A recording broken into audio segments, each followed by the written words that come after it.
Hey guys, welcome back. Charles Damiano here from the Bruce Lee Collection, and I'm really excited today because I got two of my best friends here. Hector Martinez, of course. Charlie! What's going on? What's happening, brother? Thanks for joining us today, man. And of course, Sifu Richard Torres. Richard Torres! Woo! It's been a while, man. I think it's been 3 years since we were here last. Yes. And yeah, when we did the filming of him, you remember, you were here 3 years ago, man. We actually were sitting in the same place. Wow. The Three Amigos. 3 years. Unbelievable. And we're gonna do some really cool episodes with you today. And driving up here, Hector and I were saying, man, I wonder after 3 years what Richard could have possibly added to his collection, because that was an understatement. how many more stuff can you add to your collection? But he just showed us around, and you've almost doubled in size. Yes. Oh, yeah. Since the last time we were here. Triple in size. Tripled in size. So this will be fun. We'll show some specifics later on, but I want to get to know you again for the fans who haven't maybe seen the first ones we did over 3.5 years ago. I want them to understand your background. So many people have inquired and said, hey man, can you get him back on the show? I love his background, I love his story, I love his journey, so I figured it'd be a good follow-up to the ones we did 3.5 years ago. Okay. So let's start going way back, because I know the three of us back in the early 70s were scouring Chinatown and, you know, just Bruce Lee just hit the scene, memorabilia, and how we're going to study martial arts. And we not only collected, but you also collected and also studied JKD and kind of made that your journey. So and teach it now, right? And now you're a full instructor. So why don't you go back and kind of tell us from the beginning, like in the early 70s, how you were first introduced to Bruce, you know, what excited you to kind of make this your journey now? Well, I actually heard about Bruce Lee in 1966. Okay. Watching him in the Green Hornet. Oh yeah. As He Kato. is back. The legendary Bruce Lee as Kato, the Green Hornet's trusted sidekick. Masked menace of the martial arts. If you're looking for action, he's the one to find it. Bruce Lee is Kato in the Green Hornet. So that's how I got started with him. And I knew of Kato. In fact, we never called him Bruce Lee. We always called him Kato. Yeah. Kato. So from the Green Hornet in '66, we jumped to Long Street. Ah, okay. That's when I saw him next. 71. I didn't see him in Ironside, and I didn't see him in Marlow either at that time. Wow. But I did see him in Long Street, and what I did was this was 1971, I believe, right? Long Street. Yeah. Long Street. Yeah. Yes. I got an audio tape, audio recorder. Yeah. And I recorded the whole episode. Ah. Man. And I still have that cassette tape. Do you really? Yes, That's I still awesome. have it. It's the funny thing, Inspector, right? What we did as kids. I Yeah. remember going to the movie theaters and recording the Bruce Lee films at the time. True. If you wanted anything on Bruce, you can get it that time. So yeah, so I knew that Kato, I never called him Bruce Lee at that time, was going to be in Long Street. Yeah. And I wanted to see it and record it. So I recorded tape, audio tape, and then I listened to it over and over and over again. And it was called The Way of the Intercepting Fist. Yeah. In Cantonese, Jeet Kune Do, the way of the intercepting fist. At that time. Which I didn't even understand what that meant at the time. Yeah. I was like 13, 14 years old, and you know, then this guy comes on Long Street, and you know, you were big into TV, weren't you, back in the day with your parents and watching TV, and you know. Yeah. Well, the old movies. The old movies, yeah. Right. The old horror films. But you know, not kung fu. I didn't know anything about kung fu. But just movies. And then when Long Street comes out and you see Bruce, I mean, he was the whole movie to me. I mean, he captivated me. Every episode after that, I was always looking for him. Were you? Never in your mind would you think one day you can own movies, you know? Yeah. And cassette, now on DVDs. Yeah. Right. Home video. Yeah. But at that time, you know, whatever you got, you got. Yeah. So I had that audio tape, and of course, then I saw looking for him in the second episode, third episode, and he was gone. He was gone back to Hong Kong. Yeah, and then the episodes got shorter. I was disappointed because they were just giving him little clips at that time. Yes. And so he did, I think, 3 more episodes after that. Yeah, yeah. And so were you captivated by the Way of the Intercepting Fist episode at that time? Even though you were only like 14 or so. I played 15? The audio tape back and forth. Listening to him, and so forth. So it was really nice. Yeah, to understand. What caught your attention about what he said in the episode? Like, why did you play it back? Just, you know, it almost sounds like, you know, the words of wisdom. You know, they play that beautiful music in the background, and every time he's talking, you know. Yeah. So from a young age, you were already interested in the philosophy the philosophical part of the martial arts. Because Bruce Lee did it Yeah. becomes the But it's pretty rare because when I saw Longstreet, or drip or I saw the crash. word Longstreet. I thought that the episode was about a long street. You know, so for me to sit down and listen to Bruce Lee's philosophy, Yeah. I mean, I didn't. That wasn't my angle. But I admire and respect Richard because he was actually destined to be a Sifu. Yeah. Because from a young age, not only was he attracted by the charisma of Bruce Lee, but he was attracted by the philosophy. So that's why I'm asking him. You were what, like 13? 15? 14? Yeah, around 14. Yeah. It's pretty Because impressive. we were like 12, 13, because all born about I didn't the care same about none time. of that. All I wanted to see was him beating up people. The philosophy at 13 went over my head at the time. It intrigued me, and I wanted to understand what he was saying. But Also, you too. Yeah, it was a little over my head at that time. At 13, you don't quite grasp it. Be water, my friend. You know. Yeah, you know, with that, you never heard anything like that back right. in the day. So was that the catalyst that started you then? Like, what made you then want to start studying martial arts as opposed to? No, I was studying martial arts before that. Oh, you were. That's why I was recording the Longstreet. What did you start? What did you start with? I started with Japanese karate in 1970. Actually, it was 71 that I started. Yeah. Oh, so you've been in it for a while now. And then and then I did jiu-jitsu with my father in 73. Your father was actually your first instructor, wasn't he? No, my second instructor. Your second instructor. Oh, wow. My apologies. Right. Because I did karate first. So did he introduce you to the arts, or was it more inspired by Bruce Lee at the time? It was more inspired by Bruce Lee. It was. The person that told me said, do you want to learn karate? I said, what's karate? He said, you know that thing that Kato is doing? Yeah. I said, I'll do it. I'll do it. Yeah. So is that me beeping? That's actually me. Let's see. Shut it off! It's Yip Man. I will call you later. We'll call you right back. So yes. So he told me, do you want to do what you see Kato doing? Yeah. So I said, absolutely. So I started with karate, and then my father told me I had to do jiu-jitsu. Ah, okay. He didn't give me a choice. Yeah. So how long did you study jiu-jitsu for? Ooh, for quite a while. Tell Ip Man to stop sending me messages. Hold on a second. Oh, it's Ip Chung now. Now it's Ip Chung. Let me put this on silence. Yes. So I did the jiu-jitsu with my dad, and then when the whole kung fu craze broke out, I started doing some kung fu. So I basically was doing karate, jiu-jitsu, and kung fu at the same time. And what style of kung fu did you study at the time? Some of it was some Wing Chun, and just some Hung Gar and things like that. Yeah. But the difference of the hard karate with the soft Wing Chun, you know, with the soft kung fu, and then the jiu-jitsu was pretty good because it was more overall. Well-rounded, yeah. You were already mixing it up a little bit back in the early 70s because you were studying 3 different styles. Wow. But when I saw Bruce Lee in The Big Boss, I didn't call him Bruce Lee. I still called him Kato. I said, Kato. Kato's in the movies. We saw him in The Big Boss.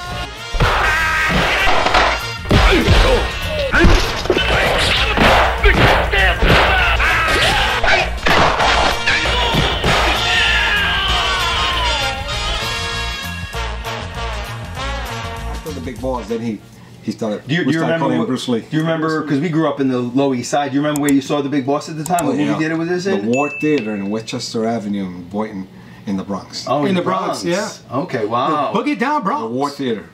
Where'd you see it, Hector? Where'd you see Fist of Fury? I saw Fists of Fury at the Jefferson Theater on 14 and 3rd Avenue. That's where I saw it. Yeah. I saw it with Chinese Connection. I did too, a double feature. No, because when I saw it, only Big Boss came out. It was just playing with them because Chinese Connection wasn't out yet. Because what happened was the Kung Fu craze broke out because Run Shaw knew that Raymond Chow was going to release Bruce Lee's movies in America. Yeah. And he knew what a big hit they were. So he ran and he released who was Lo Wei and Five Fingers of Death? Lo Lee. Lo Lee, excuse me. Lo Lee. And 5 Fingers of Death. King Boxer, So 5 Fingers of Death, you know, was such a shock to American audience that it stayed on the movie theaters for 1 month. Oh man, I love that movie. 1 month. It's my favorite, actually. Yeah. It was there. It never left. Yeah, he's right. And we saw that was the first time anyone had seen a kung fu movie. Yeah. I was mesmerized. So I went there twice to see it. Yeah. And then I enjoyed it. So already the kung fu craze broke out. Yeah. And then Big Boss came right after. You're right. You're right. Did you do silly things like I did when I was a kid? When I saw Five Fingers to Death and they were flying and jumping over things, you would think you could jump like that. That you can do it. So I made my mom buy me those ankle weights, and I slept with them for like a month, thinking that when I took them off, I'd be able to jump like 10 feet high. Because at 12 years old, you think you could do all those things. Yeah. Did you ever do any silly stuff like that? And the Five Fingers of Death, he had his palms all red. So I was banging my hands to get the red. Yeah. You know, and you tend to believe everything you saw back then. You want to hear something funny? What's that? When I saw Five Fingers of Death and I saw the iron palm technique, sticking his hands in the hot sand. That's what I was saying, yeah. Bro, I almost burned down my apartment. I bought a stove, man. We had a stove, and I bought this big pot. And I went to the park, remember Tompkins Square Park? I put sand in it. And I don't know, we had alcohol next to the stove. Bro, I almost burned down the whole house down. You know, attempting to do the silly things we did as kids. Yeah, you wanted to get your hands ready. Yeah, exactly. Every time his hands came out of the Ironside the theme to Ironside,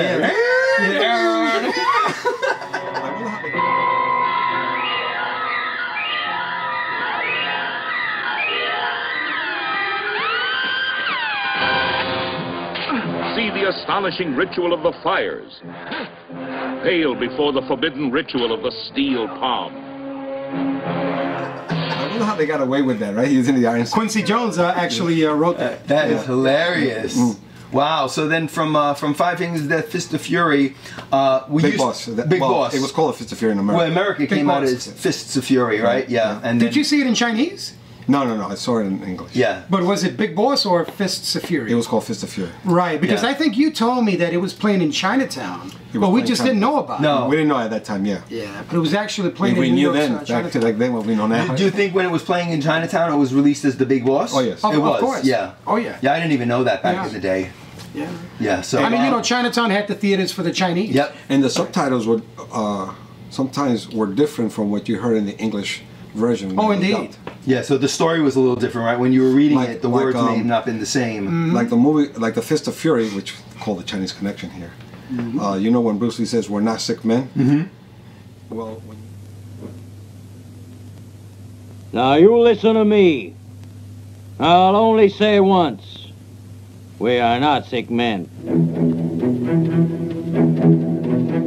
Well, when you read in the Chinese version that they write the subtitles. What does it say? He says, "Remember this, I'm the worst in my school." I'm the worst, right, I'm the least and the worst. Yes. Yeah, of the students. Oh, and he still killed them all, and he said, remember, I'm the worst. Instead of saying, "We're not sick men." Yeah, we're not sick men. You read the subtitles and it says, "I'm the worst in my school." I'm the worst in my school. Just to let them know, if I did this to you, imagine what my teacher can do. Yeah. Wow, that's interesting. I never heard of that before. Did you hear that, Hector? Yeah.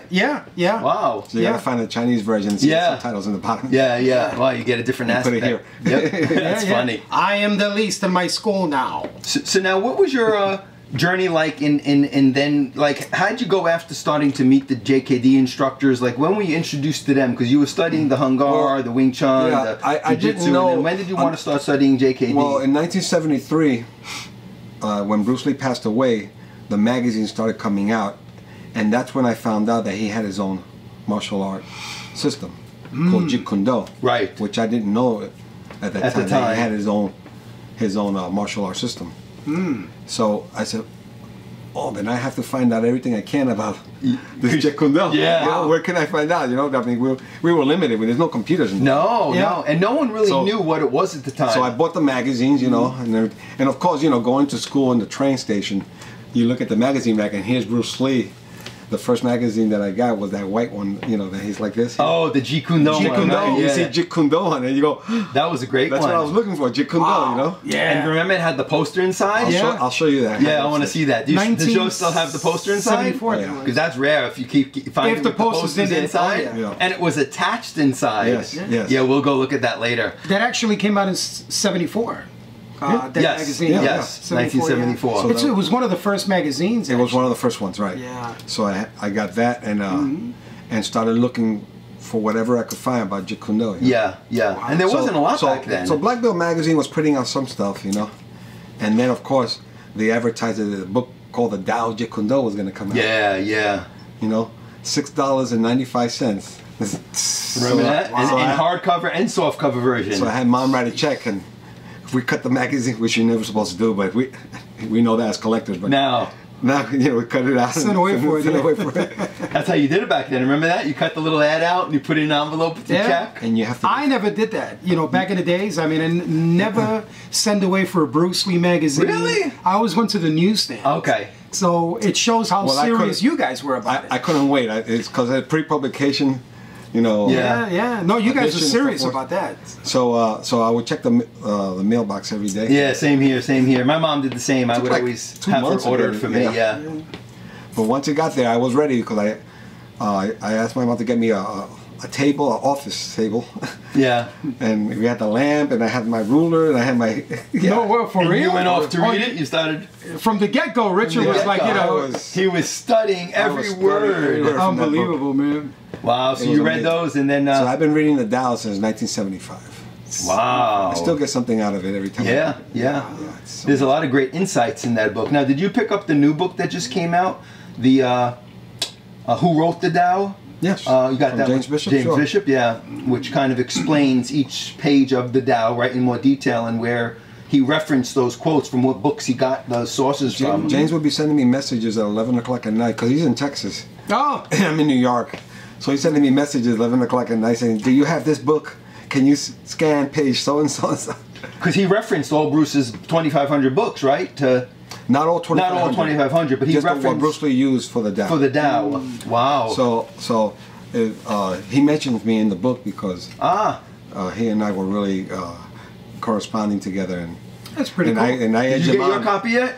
No, not yet. No, I told him I'm going to send you the link. I told him go. I told him go for it, man. Because if anybody can do it, you can do it. I'm waiting for Richard to give me his. Yes. You know, I myself try to find the sources of the Tao of Jeet Kune Do book. And I got pretty lucky. I did. That's why you see my library upstairs. It's a lot of the boxing books, and so I did find a lot of books. But James got pretty intense with it, and he found more books, and he was determined to write this book, and he did it. Well, I told him go for it, you know. You did a great job with all the source books that you found throughout the years. Because if those of you who haven't seen, Richard has 3 giant Bruce Lee rooms. We're sitting in one now, which is considered his basement, but in his in your actual garage, right? You actually set up the books almost like Bruce had them up. I mean, it looks like you have more than 2,500 books. Oh, that's crazy. Right? In there. And we'll take a look at that later on. And you have a lot of the original source books that Bruce sourced his stuff from, right? It allowed me to see, the sources allowed me to see where Bruce Lee was writing from and in what spectrum he was writing this particular sentence or paragraph and so forth. And it gave me a place to look in and see, you know, like for example, in Jack Dempsey's book, Jack Dempsey talks about the stand-up stance, the crouch, the semi-crouch stance, and the crouch stance, and Bruce Lee only took the semi-crouch stance part and wrote it and put it, and this appears in the Tao. Wow! But nobody knows that there's also a stand-up stance and a crouch stance that Dempsey was talking about. What is the stance that he's using on the cover? Is that the Bruce? The semi-crouch stance? Who? Of the Tao of Jeet Kune Do? Yes, it's a semi-crouch stance. That's the one, right? Whereas, according to distance, you can stand up and relax, and the closer you get to the opponent, you crouch more, you know. So you're more protected that way, with right? Dempsey, you could see that, and so it opens up what. Yeah, where he was getting this from, you know, exactly. A lot of people think, sources. Yeah, that he made up a lot of these philosophies, and a lot of them were borrowed throughout the years, right? Look at the movie, Dragging the Bruce Lee Story. He's laid up in bed and he's just talking to Linda. She's writing it. And she's writing it down. Exactly. So it didn't happen that way. No, exactly. So that's funny. Wow. So then, where'd you go from there? So you started reading the Tao, and then who was the first JKD instructor that crossed your paths in your journey to try to find people that you can study with at that time? There was a guy bringing in Paul Vunak. Ah, I remember him. He was bringing Paul Vunak to the YMCA Sloan House in 34th Street in Manhattan.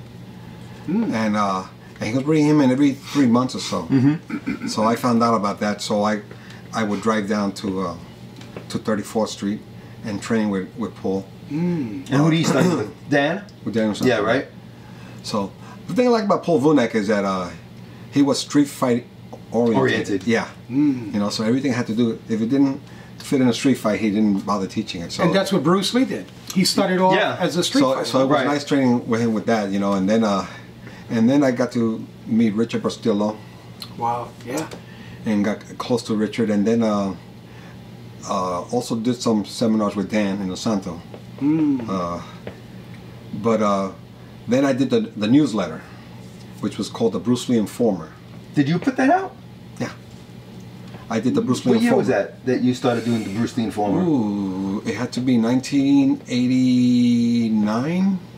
1989. And 89. Who were you sharing that with, the Bruce Lee Informer? We had people that subscribed to it. Wow. Yeah, so we mailed it out. It was a lot of work. Oh, yeah. I mean, you had to typewrite everything. There was no computers. Back in the day. Those were the days. Yeah. You had a lot of stapling. Yeah, and double copies. The tape and making copies. Do you still have all your copies of the Bruce Lee Informer? Yes. I have those, yes. Do you have any of those? Do you remember that coming out? I don't really remember that much. The funny thing is that on Facebook, the Bruce Lee Estate showed some of the newsletters, and my Bruce Lee Informer was there. Yeah. Wow. I said, how did they get a hold of it? You were probably one of the first, Richard. You and JKD was doing the Bruce Lee fan club and the Jeet Kune Do club at the time, and you were doing the Bruce Lee Informer. Everyone was doing pen pals because back in the day, that's how you corresponded to people. Yes. So then Richard was in charge of doing the anniversary for Bruce Lee's 50th birthday. Okay. Now, when I trained with Vunak, when I trained with Richard Bustillo, and when I trained with Santo, I would always ask him about Ted Wong, because Dan Santo wrote his book in 1976, which was right after the Tao. Now, what book was that? The philosophical Jeet Kune Do, The Art and Philosophy of Bruce Lee. The Black Great book. Yeah. This was before Concepts. Yes. So it was a really good book. And yeah, I loved that book when it came out. Yeah, and in it he writes, that Ted Wong was the only one that Bruce Lee taught from scratch. Right. Because he had no previous martial arts training. Ooh. So I said, that's the man I want to meet. That's the one. He was like a sponge, Hector. Yeah. No previous training, so no bad habits. So you didn't have to take anything away. Just keep. So instead of chiseling away for a statue, you were molding the clay into a statue. That's amazing. That's what he was doing with Ted Wong. And so I wanted to meet him, so I would ask Vunak about him, and he said, "Oh, Ted Wong doesn't teach." And then I asked Bustillo, he said, "No, he told me the same thing. Ted Wong doesn't teach." And Santo said, "No, Ted Wong doesn't teach." Now, was that true at the time that he wasn't teaching? He wasn't teaching. Right? Yeah. So then, when they did this 50th birthday for Bruce Lee, Richard Bustillo invited me as a special guest, and I'll show you the. Where did that take place? Was that in California? Los Angeles. Los Angeles. Yes. So I flew over to California, and that's where I met Brandon Lee, Linda Lee, and I met Sifu Ted Wong. And that was the first time you met all of them. First time I met Ted Wong. I went up to him and I said, "I've been searching for you for 14 years." Oh man! Because 76 to 90, I think it's 14 years. Yeah. So cool. Yeah. And I said, "I've been searching you for 14 years," and I said, "I want to learn from you. I want to be a student." I said, "Do you teach?" And he goes, "I don't teach." He's like, he didn't have a school or anything. Yeah. So I said, "Can I give you my phone number? And if you ever decide to teach, can you call me?" And he said, "Yes." And then he was very nice. He gave me his phone number.